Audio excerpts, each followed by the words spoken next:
Sir, kaibigan Opo. ko may 3 anak. Ano? Tutuloy yung pambalak mo? Okay. Magugutom ka dito, sir. Eh, Yung pagkain mo, hindi mo na makain yan. Bibigay mo na sa anak niya. Baka mangangayayat okay, ka. kaya.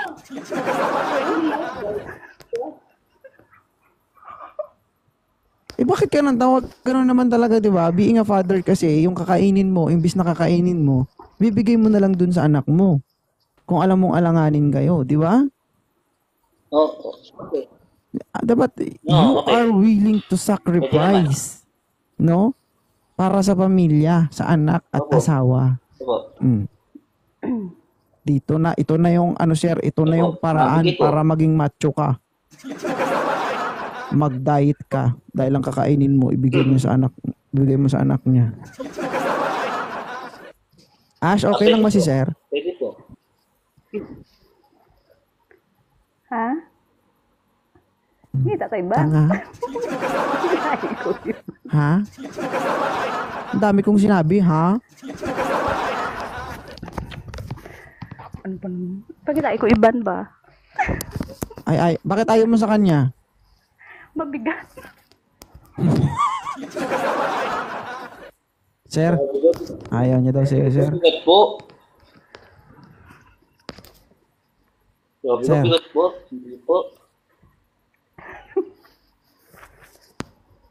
Ano Hindi mo masasabi bigat mo eh. doon sa... Sir Jomar, anong gusto mong sabihin sa kanya bago ka bumaba? Ayaw niya daw eh. Kaya ba kaya ayaw mo? Ayaw nga ni Sus Maria. Basta pa mamahal na taba. Basta pa mamahal. Ay, Josie. Oo nga. Basta pa mamahal na taba, ang masarap. Eh, hindi ako kumakain ng taba.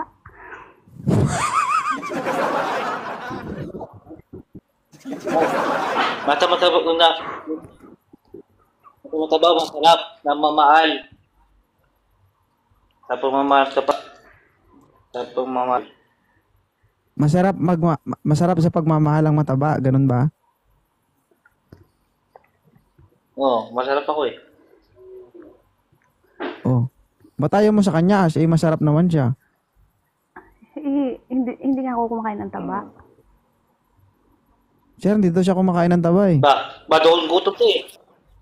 Dito ang gutom na meron dito ng bakery, tindahan, meron dito gulay.